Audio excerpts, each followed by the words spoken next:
নমস্কার বন্ধুরা, সীমা রান্নাঘর আবারও সবাইকে স্বাগতম। দেখুন এখানে আমি একটা পদ্ম ফুল গাছ দেখালাম আপনাদেরকে।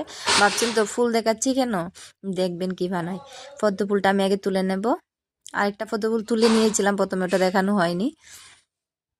এই দেখুন পদ্ম ফুলটা আমি তুলে একটা প্লেটে রেখে দিলাম। তারপরে এই দেখুন দুটোই পদ্ম ফুল ভালো করে ধুয়ে নেব।